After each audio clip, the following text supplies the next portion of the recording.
let us begin. Thank you. So today's daf is daf Yud Gimel. We are beginning daf Yud Beis. We're going to start from daf Yud Beis Amud Beis. And the fascinating topic of today is, can a girl who's 12 years old successfully give birth and successfully have a child and survive pregnancy and birth? A 12-year-old. That's the discussion of the Gemara. Now, how does it relate to what we're discussing in Masechta Yevamos?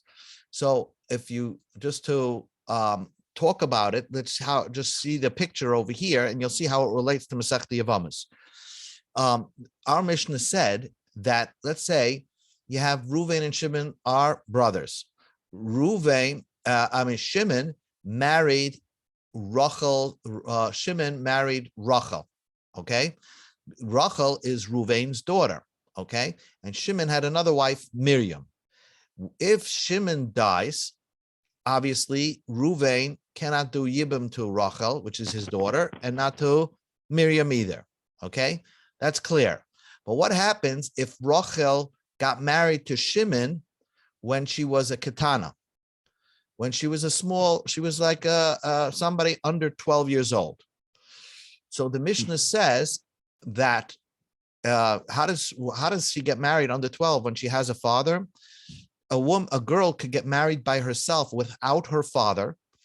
If she was married once before and she got divorced, then she could decide the next person she married without asking her father. But it's only going to be a kedushin derabbanan. Shimon is going to only be midrabbanan married to Rachel, not midaraisa. So technically, Rachel can just walk away from the whole marriage. And if she does say to Shimon, I don't want to remain married to you, then if Shimon dies, so then the really only one Shimon is married to is Miriam. So then the Mishnah says, if she's mian, if she refused the whole marriage, she decided to back out of the marriage.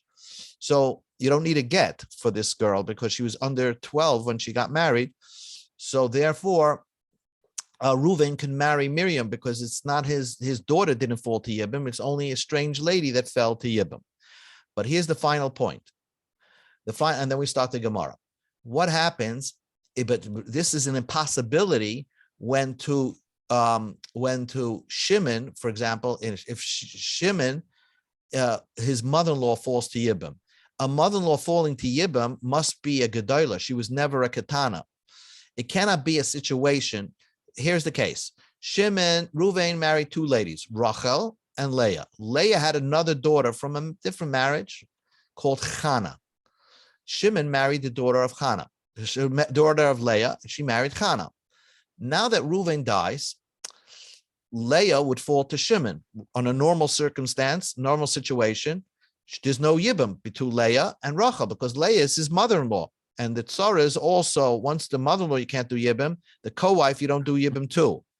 But would it be possible, I'm throwing it out to you, that this Leah is still only 12 years old, and she's only married to Reuven midrabbanan. She has this, and she had a child, Chana, and Shimon was married to Chana. You hear this? Shimon was married to Chana. She's only 12 years old. And because she's only married midrabbanan to Reuven, is it possible for Leah to just tell Reuven, I don't want the marriage anymore? You know, this is not working out, and walk away from the whole thing. So the Mishnah says that's impossibility. Presumably, because it's impossible that she was 12 years old and have Chana. She must be over 13 and having Chana. She must be more mature to have a daughter. And when a girl is over bas mitzvah and gets married, she's really married midaraisa. She can't just walk out of the marriage if she doesn't like it. So let's read the Gemara and you'll understand where this all comes in. The Gemara is, now, one more point. A man is not allowed to waste the seed, right? You're not allowed to waste the seed. There's an Issa d'Oraisa to waste the seed. So when a lady is potentially not supposed to use contraceptive. So Toner Rabbebi Kamed Rab Nachman. Rabbebi learned in front of Rab Nachman. Sholish Noshim, there are three ladies, Misham Shoish B'moich, can use a contraceptive sponge like. Now, And the Gemara is going to explain. It could be when the man is now doing relations with her, there's no potential to have children there. But nevertheless, that's permitted for this lady to use a contraceptive. So the Mishnah, the Brisa says kitana, a child who's married, mu'uberes, a pregnant lady, umeinika, and a nursing woman. And the Gemara, the Brisa explains kitana. What is the reason why a kitana is permitted to use the contraceptive? The answer is because it's a sakana, because shema tis aber, maybe she'll become pregnant, shema tomos, and maybe she'll die. There's a possibility that she might die during pregnancy. So she has a special permission to use like a contraceptive. Mu'uberes, if a woman is pregnant, she has permission to use a contraceptive. Why? Because we're afraid if she gets pregnant again, she can get pregnant while she's pregnant and endanger the first child that's in her to make it deformed. Shema tasa ubara sandal. Maybe she will make her embryo that's already there a sandal, means a deformed face. So therefore, it was permitted to use contraceptive. Meinika. A woman who is who's nursing baby, she's permitted to use a contraceptive. Why? Shema tigmal bana v'yamos. Maybe she's going to wean her child off and die. In other words, they didn't have formula where you can buy milk. A woman becomes pregnant, she stops the nurse. There's no milk coming out of her breast, and therefore she has a young baby. That child will have nowhere to eat, and it will endanger the child. So she has special permission to use this contraceptive. So says the Gemara, says the bright Mishnah, the Ezihi Katana, what is called a small child. If she's 11 years old till 12 years old, then she's permitted to use this contraceptive. But if she's younger than that, she's not allowed to use the contraceptive because there's no chance of her getting pregnant. The Yesalkate, if she's older than that, if she's older than 12, let's say she's older than 12, that does not a problem either, because Mishameshes Kidarka Vailecha, she should have relations, and if she gets pregnant, she gets pregnant because she's not in danger. Her life is not in danger if she has a baby at 13, but her life would be in danger from 11 to 12. Divrei Rab Meir, this is the opinion of Rab Meir. Chachamim say, achazu v'achazu mishameshes kedarko, whether she's 11, whether she's over 11, it doesn't matter. She should have relations normally without using the contraceptive. It could be dangerous. She could get pregnant and die. Umin hashamayim yirachamu. In heaven, they'll show rachmanis on this person, and somehow she'll have extra protection. Mishum shenema, because the pasuk says, "Shoyme pesoyim Hashem." God watches over people who do foolish things. So that ends the brisa. I don't mean the chachamim say it's not an outright danger. It's probably a couple of standard deviations away from the mean that a person will actually die. A girl would die if she became pregnant at 11 years old. So chachamim are not so concerned, but Rab Meir held that the statistics are higher than that, and therefore he gave the permission for this girl, 11-year-old girl, to use a contraceptive. So the Gemara says, Midik Omar, since Rab Meir said Shema tis aber, maybe the 11-year-old girl will become pregnant, V'Shema Tomos, and maybe she will die, right? That's the probability, is that she might become pregnant, and there's also an additional probability that she'll die, and therefore we allowed the contraceptive, but it's not guaranteed that she'll die. Miklal, from this logic, you can deduce the Ika Katana the Me'abra v'loy Mesa. There are girls that are 11 years old that do become pregnant and they don't die. So if that's the case, so then it's in Cain Mutsinu Chamoisim and Memenes. Then it's possible to have a mother-in-law that's below that's 11 years old, and she walked out of the marriage. But our Mishnah says that's impossible. Utnan, our Mishnah says, you can't say this case. Our Mishnah says, our Mishnah says that the fact that in this case, where Reuven married this Rachel and Leah had a daughter Chana, and Shimon married Chana, right? So when Reuven dies, Leah falls to, the mother-in-law falls to Yibam, she must have been over 13 because it was impossible for her to have Chana. That's what our Mishnah seems to say. But you said to me that it is possible for an 11-year-old girl to have a child, 11-year-old, and survive. So why does our Mishnah say that this case is an impossibility for a girl to have a child at below 11? That's what our Gemara, our Mishnah seems to imply. So the Gemara answers, you're right. Nobody holds that a girl could give pregnant and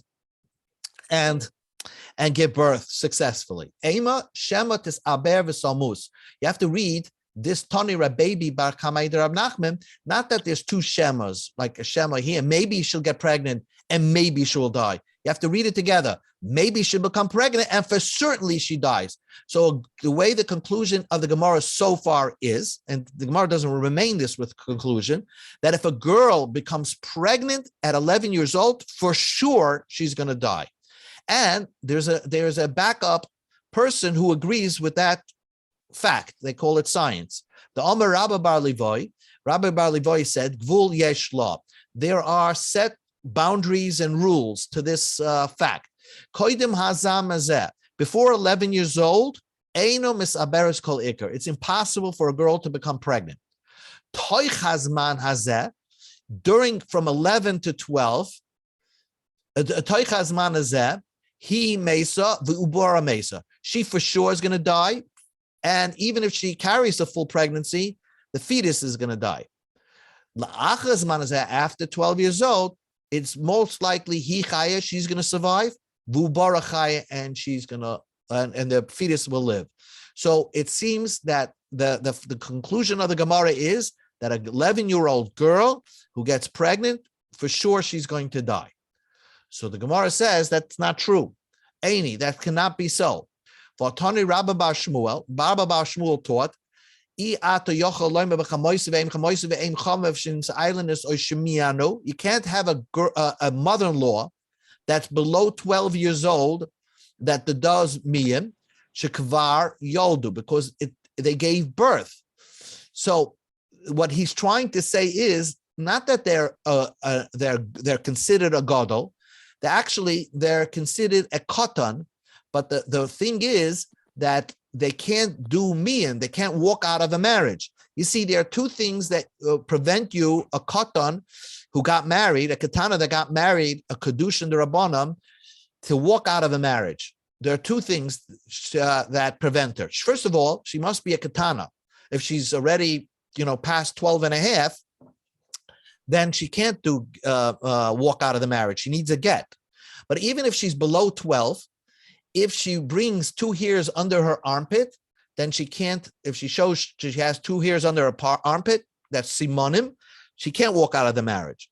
Furthermore, what Tani Rabba Bar Shmuel says, that even if she's a katana and has no simonim, that's what he means to say, she can't do miyun because she can't walk out of the marriage because she gave birth.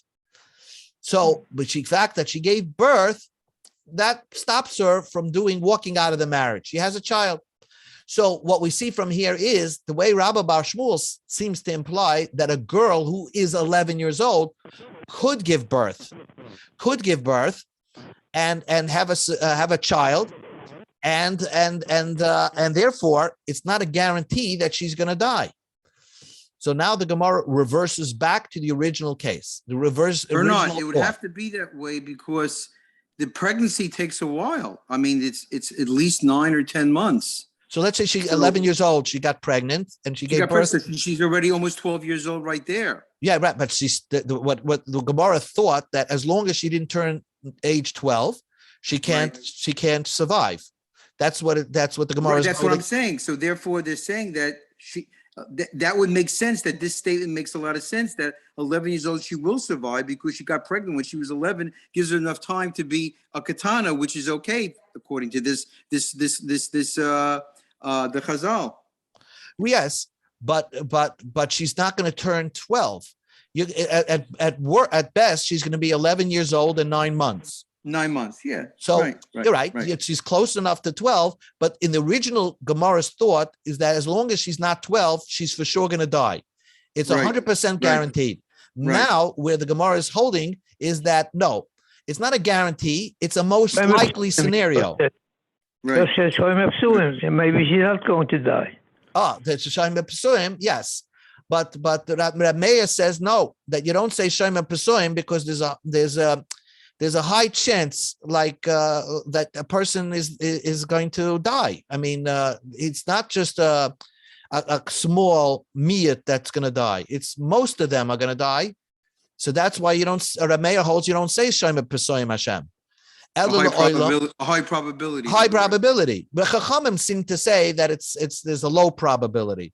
But Rameir says it's a high probability. So therefore, she's permitted to use this contraceptive to prevent her from becoming pregnant because there's a high probability that she will die. So the Gemara says, we always say, and this is the way we're going to remain, that an 11-year-old, the chashash is maybe she'll become pregnant and maybe she's going to die. So the question is that if she could become, our Mishnah, why does our Mishnah say that it's impossible to have a mother-in-law that had a child and she still should be below 12 years old? According to the way we're learning now, it's possible to have a mother-in-law that's 11 years old. We could have a mother-in-law that's 11 years old and 9 months and have Chana. And she could walk out of this marriage. So why does our Mishnah say this is an impossibility? Rav Safar says, Bonim hare hein kisimonim. Really, when you have children, that's almost like as if you have simonim. In other words, just like when you have 2 hairs under the armpit after age 12, you can't walk out of you can't not walk out of the marriage. You know, we know that to turn a gadol, you have to be 12 and a half. But if you're 12 with 2 hairs under the armpit, already you can't walk out of the marriage. And even if she's 11 and has children and she has no simonim, no hairs, that is also a sign she can't walk out of the marriage. The fact that she had a child, that prevents her from walking out of the marriage, but not that she's a gadol, not that we consider her an adult. She's not an adult. She's really a katan. There's a possibility she had children, but even if because she has children, that's why she can't walk out of the marriage. Would it be like almost like lahavdi, like an emancipated minor, that she's like a woman that had a child? Yeah, and therefore she's not considered katana. That's a good way to put it. A good way to phrase it. Rashi says, "Hilkach ein lecho yoledes memenes." A girl that gave birth can't walk out of the marriage. Afili katana, even if she's a katana. So that's exactly what I'm saying. That she's an emancipated katana. Others say, Bonim, the fact that she has children, adifa misimonim. That's even worse than the simonim, the 2 hairs. Because once she has a child, no, she can never walk out of the marriage. Why do I see it's a better type of sign? Even Rabbi Yehuda, who holds that you need 2 hair. Rabbi Yehuda is very lenient with the hair situation. He says in order to be simanim, you have to have achiyir b'hashachar. You have to have a lot of hair, or the hairs are one on top of another. But Rabbi Yehuda would agree that if the girl has 1 child and she's 11 years and 9 months, even without simanim, he would agree that she can't do mian. She's like the emancipated katana who cannot do mian anymore. Can't walk out of the marriage. She's a katana, she's not to get married. Yeah. She's a katana, she was not allowed to get married. Yeah, if she was a Yesayma, and then the brother and the mother can marry her off. It's midrabanan. So let's say they marry her off when she's 10 years old. It's memeg machen chasana kleine meidl. Aber condition the rabbanon. He doesn't need a get. This is mine. Right. See, this is mian. She goes, she sagt, ich will nicht, and that's it. The darf nicht haben kann get. Oh. But Rav Zvid says, Ein bonim beloy simanim. The other way around is to look at it is the fact that she had children, she must have had 2 hairs under her armpit. So the Gemara says, Vinigda, let's just check, lift her arm to see if she has simanim. Chayshina, we're concerned, Shema Noshru. Maybe they fell out. So the Gemara says, that makes sense according to the opinion. You're always concerned, maybe the hairs fell out. There's an opinion that says that if you don't see hairs there, and you're never concerned it fell out, what are you going to say? So we're going to say, even according to the opinion that you don't worry about it, you don't concern that it fell out, we're always concerned that because of the Leda, she really at one time had hairs and they fell out, and that's why she's considered like a girl that brought simanim, and therefore she can't do min. So where the Gemara concluded here is that an 11-year-old girl, she could get pregnant and she could survive giving birth. But there's a high probability that she's going to die, and that's why we permit contraceptive for her. That's where the Gemara concludes. Back into the Mishnah says, Ketza Poitras Torah saying the co-wife of all this is potter from doing yibum, right? The co-wife. So remember how the first case looked in this case. The first case over here, where you had Reuven and Shimon, and Reuven and Shimon married the daughter of Reuven, right? Shimon married Rachel. So when Shimon dies, just like Reuven can't miyabim Rachel, that's his daughter. So the co-wife is also potter. I'm going to tell you that this co-wife, according to Beis Hillel, you don't do yibum. According to Beis Shammai, Reuven should do yibum to the co-wife. But according to Beis Hillel, we don't do yibum. So how do you know that? How do you know the co-wife is potter? Bernard, does the co-wife have to do chalitza? No, the Mishnah says poitra. Just walk away like right. just walk away like Rachel. Okay. Right, walk away like Rachel. But this is the opinion of Beis Hillel. Beis Shammai holds no, you have to do chalitza or yibum but Beis Hillel says you walk away. How do you know? Amar Rav Yehuda Amar Rav litzra haTorah ripsa tzaras harbe. The Torah used the word co-wife and said that this co-wife remains usher. It's an extra word, litzrar. Rav Ashi Amar svarahu. It's logical. Tzara ma'itama asira didn't come erva kaima. Tzara nami didn't come erva kaima. In other words, the tzara, once Rachel was not permitted to you can't do yibum to Rachel, so Miriam, the tzara, remains like an Eishes Ach, because she remains the brother's Eishes Ach, means that she always has she doesn't lose that Isser of Eishes Ach, his brother's wife. And therefore, even if Miriam goes ahead and marries, let's say Levi. Let's say Miriam went ahead and married Levi, another brother, and then she dies. So now Esther and Miriam are falling to Reuven. Miriam, as one time was a co-wife to an Erva, she always remained an Eishes Ach to Erva, to Reuven, and therefore even Esther would remain would be potter from doing yibum to Reuven. That's called Tsaras Tsarasa. Even if the co-wife married another brother, it will always remain usher to that one brother that could not do yibum. Zog the Gemara. Ketzad imei suhain. Now, okay. The Gemara says like this: imei suhain. Ba'afilu konas l'b'soif girish.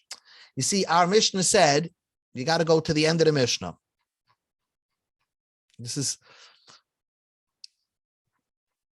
Hold on. The end of the Mishnah says, let's just make it a little, okay.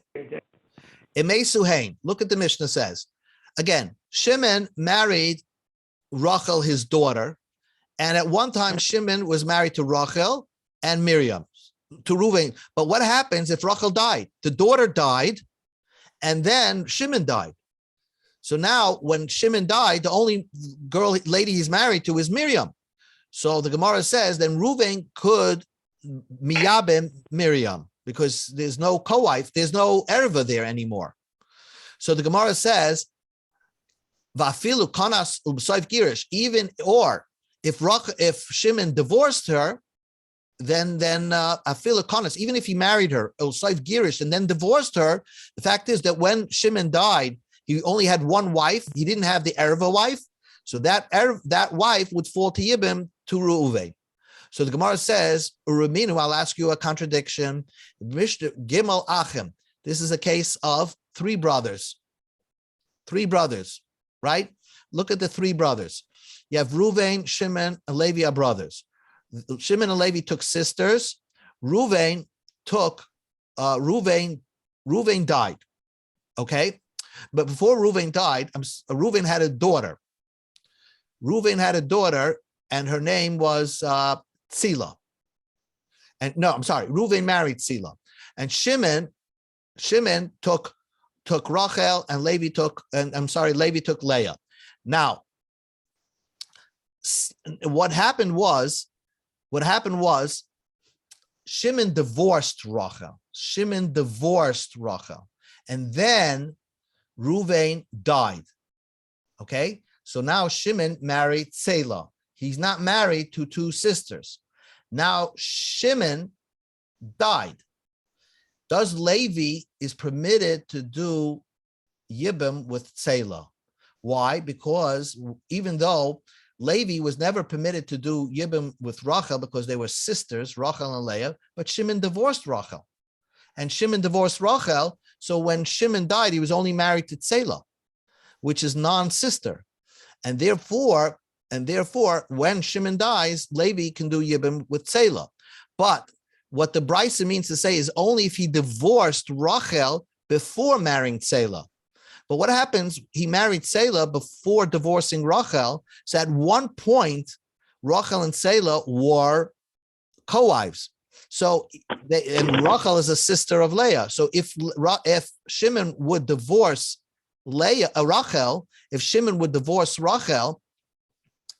then what would happen here is if Shimon would divorce Rachel, that means Tzela would not fall to Yibam to Levi, because at one time Rachel, the erva, was a co-wife to Tzela, even if later on he was divorced. And that's not what you're saying. We just said that what's the main concern? The main concern is that when the brother died, there was no erva there. And here we said, no, if at one time they were co-wives, then you don't do Yibam. That's what we're saying. Reminu, Gimel Acham, Shnai mehem nesuim beis achoyes ve'echad nasu nachris. There were three brothers. Two of them were married to sisters, and one of them was married to a strange lady. Two of them, let's say, were married to Rachel and Leah. One was married to Tzela. Gerish echad mibal achoyes. One of them, the one that was married to Rachel, let's say, divorced Rachel, and then Ishtoi Meis, and then Reuven died, so he married Tzela, Uknasa, Hamagarish Umeis, and then the second one, married the wife of the first brother. Zuhi Sha'amro Shemesa, and that's permitted when he dies to marry this lady, because there was no time where this lady shared co-wives with the erva. Time of the Gerish, because he did divorced first, and then married the strange wife, that put them up for Yibam. But if he first married her, and that means his wife, which is a sister to the other one, brother, was a co-wife to the strange wife, you wouldn't say that. You wouldn't say that this would be a permitted case of Yibam. So that seems to contradict our Mishnah. That seems to disagree with our Mishnah. And says the Gemara, Amar Rabbi Yirmiyah Tavra. You have to say that you divide them. Misha shana zu, lo shana zu. Our Mishnah disagrees with that Mishnah. Haitana sova misa mapelas. Our Mishnah holds that when does a person fall to Yibam? Only after the brother dies. And so all you have to look at is when the brother dies. Is there an erva there as a wife? If there is no erva as a wife, because the man divorced the wife or that wife died, then there's only one wife remaining. That wife just falls to Yibam. The high Tana Sovar, but this other Tana of the Brisa holds, you look at Nisuin Harishonim Apil. You look at if the person was married to an erva at one time, even though now it's divorced or now they're not married, b'shas the brother died, still there is no yibam in that situation. Rava Amma, so that's our interpretation. Rava says no, nobody agrees to that idea. In other words, you never look at if they were once co-wives. You look at what happens right now. Who is falling to Yibam? Is an erva falling to Yibam? No. If the erva is not falling to Yibam because she's divorced or she died, so then that gives the right to the remaining brother to miyabim or do chalitza with the co-wife. And Haitana, v'zu ein tzarich lo mezuk tani. They're both tanoim are one of the same. And sometimes it teaches you an easy case, and then it teaches you the harder case. The easy case is that they were this erva and this wife were never, and the co-wife were never at one time co-wives with each other, and that's for sure. The brother would do yibban on that woman because she came later in the picture. And even if, and our Mishnah says that even if they were at one time co-wives with each other, but when the man died, he already divorced that erva, or that erva died, so then the remaining wife would fall to Yibam. Each piece of Gemara requires thought here. The Gemara says, in our Mishnah, it says over here, if you could have done mian and you did not do mian, right? Let's say Rachel was a katana over here. She's the daughter. She's a daughter and she was married to Shimon. If she did not do mi'un over here, let's say she did not do mi'un with Shimon. She did not say walk out of the marriage. So if Shimon died and she was still married to him, then Ruvain would do chalitza to Miriam. That's what the Mishnah says. So the Gemara asked the question, Utumoin hashta v'tisyabein. Even after Shimon died, why can't this lady said, I never liked Shimon in the first place? Why can't, the question of the Gemara is that why can't Rachel, after Shimon dies, says, I never liked being married to Shimon? And then it's almost as if she's not married to Shimon. And so Ruvain had only one woman fall to him to Yibam, which is Miriam. So why can't Ruvain do Yibam to Miriam after, if even after Shimon dies, why doesn't she do Yibam? Why doesn't she walk out of the marriage back, and backdate the walkout? In other words, why can't we backdate a walkout over here? Layman Messiah late Rabbi Shaya, Dom Rabbi Shaya, Memanis Lamamore, Ve'ena Memanis Lizikase. You could only walk out of a mimer marriage. Let's say a katana falls to Yibam. Let's say a katana falls to Yibam, and the Yabam did mimer to this Yavama katana, and then she walks out of the marriage. So then that's a possibility that could work, and therefore therefore she needs chalitza from the others, or the co-wives need chalitza. But the eina mamanes lizikase. But once she was already falling to Yibam, according to Rabbi Shaya, you cannot. It's too late. Once she fell to Yibam, she cannot backdate and say, I want to walk out of the previous marriage. So that's what Rabbi Shaya seems to say, and our Mishnah seems to concur with that opinion. So the Gemara says it's a slippery slope, because you could backdate from any age. Then you're right. Well, only if she's still a katan, right? Only still a katan. She's still a katan. Can't back once, but so and it's still, even if she's a katan, she still could fall to Yibam. You're saying, right? Let's say Ruvain's married to Leah. Okay, This is his. Let's say he's married to Leah. This Rachel was the sister. So if Rachel is a katana, right? So she's only married to Shimon midrabanan, right? Now, when Shimon dies, technically Rachel falls to Yibam, Right. but she's not really married to Shimon because it's only Drabanan. So really, Shimon min hadin, the Mishnah says, should do chalitza to Miriam, because and Rachel could walk away, right? walk away. But the Gemara's question is, why doesn't Rachel, if Reuven fell in love with Miriam, why doesn't Rachel say, even after Shimon died, why doesn't Rachel say, I hated Shimon? I never liked him. So it's almost as if she never fell to Yibam. So therefore, that leaves Miriam to fall to Yibam. That could be a good marriage.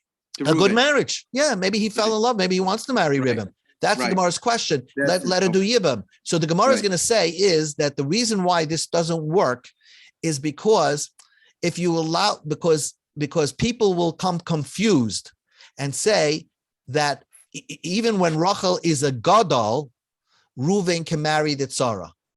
People will say that if Rachel was a gadol and she fell to Yibam, so you don't marry the erva, people will say that you could always marry the tzara erva. But the truth is, the Torah says that certainly you're not marrying the erva, you can't do Yibam on the erva, but the tzaras erva is also an eshes ach. That's also because once there was an erva who's an adult, that pot is this one that she's not allowed to do Yibam. So therefore, we say, but even if she's a katana, there's no way we're going to allow Reuven to marry Miriam, even if she did Mian right now. That's what the Gemara is going to say. That's the Gemara's question. Vitis Yabim. So the Gemara says, Tsaris Erva Shani. When you're dealing with Arayas and Erva, you don't say that. The Tanu Rambam B'Cheskel, Mina Babal, Muteres B'Aviv. Mina B'Yavim, Asur L'Aviv. Alma, Mishas Nefila, Nearest Kekar Lasai. Ochanami, Mishas Nefila, Nearest Ketsaras Bite. I'll speak it outside. Let's say, listen to this case. You have a son-in-law, your son, all right? Your son is married to a katana. And then the girl walked out of the marriage.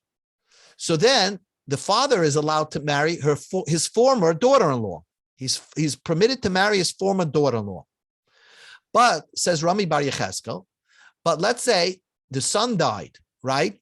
And she fell to Yibam. So, and she doesn't want to do Yibam. So she says, Miyana b'Yabam. She says, I don't want to do Yibam, right? Then she can't marry the father. Asur la'aviv. She's usher to the father. Why? Because Alma Mishas Nefila, because once she was falling to Yibam already she was acting so much like his real daughter-in-law. So nearest Kekalasai, it looked like his real daughter-in-law. So we don't allow the father to marry that katana anymore because she was in a Yibam situation. So therefore, it looked like it's his real daughter-in-law. So Hakanami over here, Mishas Nefila, nearest Ketsaras Bitoy. Since when she died, when Shimon died, it was already his daughter falling to Yibam. So we don't allow her just to walk away from the marriage so that Reuven can marry Miriam. We still consider it like a tzaras bitoy, and we don't allow the co-wife to marry Reuven. Okay, let's just do one more minute, the Mishnah. And we'll just do to the bottom of the page. This is a very hard, but we Baruch Hashem, at least we're getting something from it. There's other arayas that it's impossible. This Mishnah just says it's impossible for your brother to have married this arayas. Sheish arayas chamuras me'eli b'pnei shenesuas la'acherim, because they can never marry a brother. So they're always marrying a stranger. Therefore, it's Sorasei Mutaris. The co-wife is always permitted. For example, Ima, your mother. It's impossible for a person's mother to let's say a person's mother, let's say Reuven's mother. It's impossible for Reuven's brother to marry Reuven's mother, because if once they're brothers, that means their father was married to that, it would be Ashes Av. So if Reuven's mother was married to a strange man, his stepfather, and his stepfather had a wife, so this his mother is the most strict of all the arayas. Yet Reuven is permitted to marry the co-wife. So the following are 6 more stricter arayas, But because they're more stricter, that means they could only marry a stranger, not your brother. And because of that, the co-wife is always going to be permitted. So one more point. Let's say your aunt, your sister. Yaakov has two sons, has a son and a daughter, Reuven and Dinah. So Reuven, the Dinah, the sister of Reuven, marries Asher, and Asher has another wife, Shifra. When Asher dies, this stranger Asher dies, Reuven is permitted to marry Shifra. He's never allowed to marry his sister, but this co-wife is permitted because it's Shaloi b'Makom Mitzvah. That's what it means. All these following things, so we're saying, the